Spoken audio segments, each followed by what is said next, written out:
Welcome! I'm Nitro, and I am Lord of the Crucible. Today we actually have an Ultrasabers Domonix V4 that we will be reviewing. And if you happen to see one of my early unboxing videos, you'll realize that I was really excited about this one. I've kind of been wanting this particular design for quite a while. And this is actually the Domonix V4 LE with all of the silver accents here. Before I do a video like this, I actually take the saber out, spin it around a little bit, get some general impressions of it. We'll go into that after we go through our measurement phase, so stick around. We'll get to that very shortly. In the meantime, let's go ahead and get a few measurements that may give you some idea as to the characteristics of this particular hilt. So move that out of the way.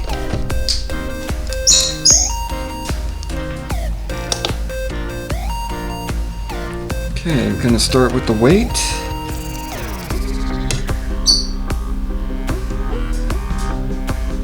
And we are at, wow, this is one of the heavier ones that I've done here. This is 15.65 ounces. Alright, let's go ahead and get into our overall length.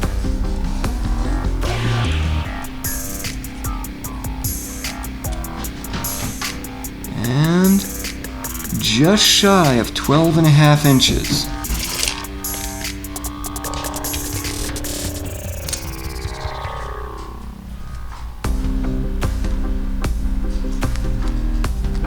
Okay. Let's get that out of the way. Let's go ahead and get into our diameters here because, as you can see, there are some rather pronounced choke points here in the hilt. And the actual grip grooves here are rather deep compared to some other saber hilts. So, let's see what our maximum diameter is.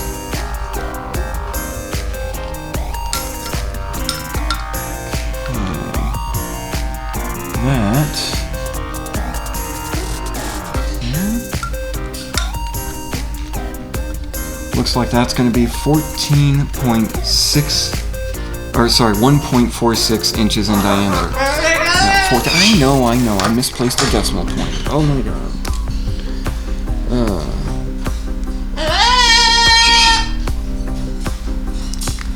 And yeah, it's getting a little later in the day. As time goes on, these guys like to make a little noise to let everybody know that it's time to go to bed. For them anyway. Come here. Come on. Come here. Here we go. Not better. Okay, where were we?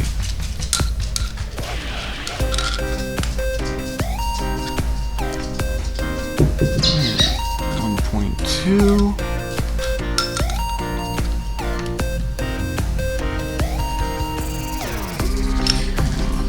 Interesting.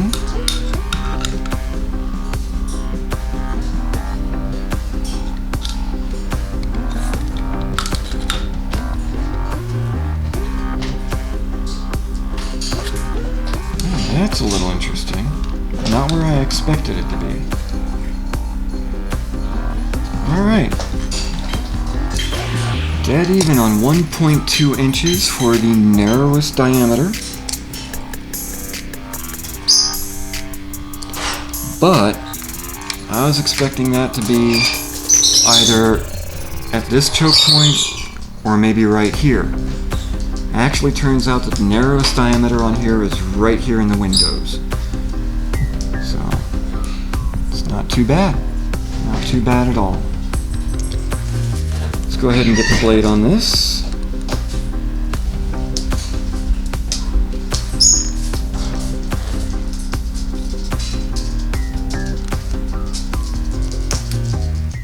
And look at that.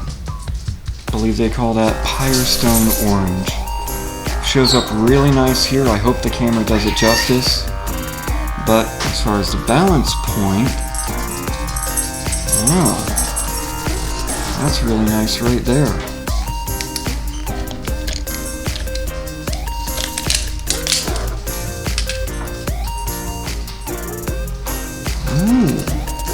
Very nice.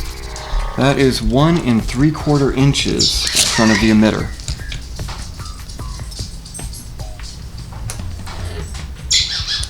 Which is the closest balance point that we've had so far.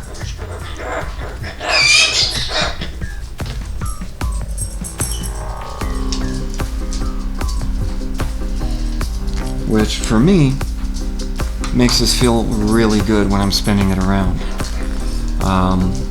Having the balance point that close, you can grab here, you can grab here, and you're going to get a nice tight spin. This one, in my opinion, gives you like 4 or 5 different areas where you can get a really solid grip on it, which really improves the versatility of the Saber.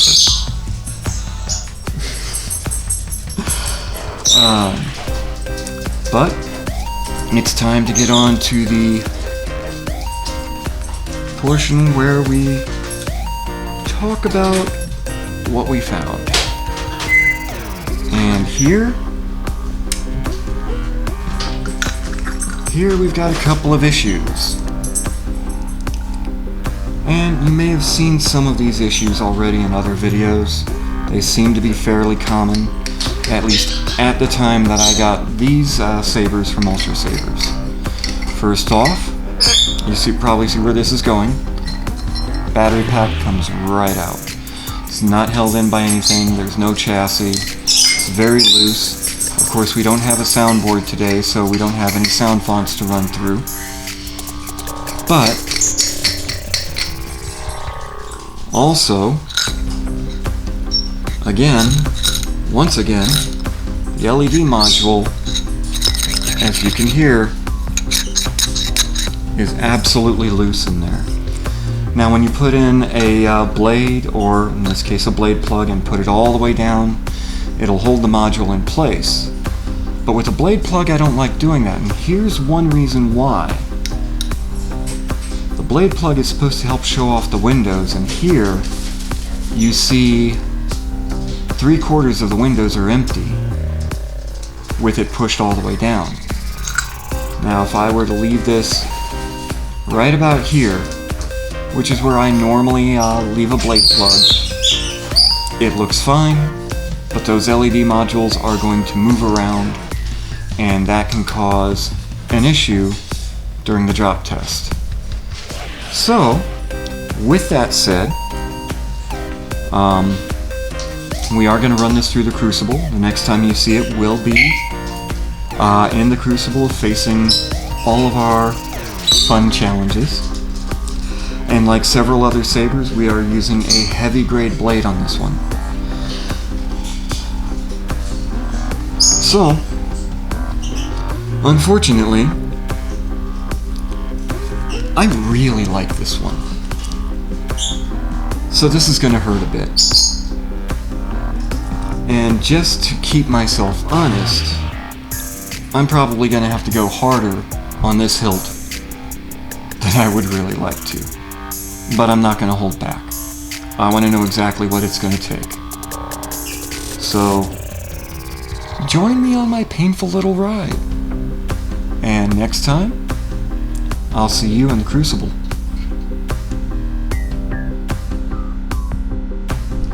This is Nick Nitro, and I am Lord of the Crucible. If you've enjoyed today's video, by all means go ahead and click on the like button down below.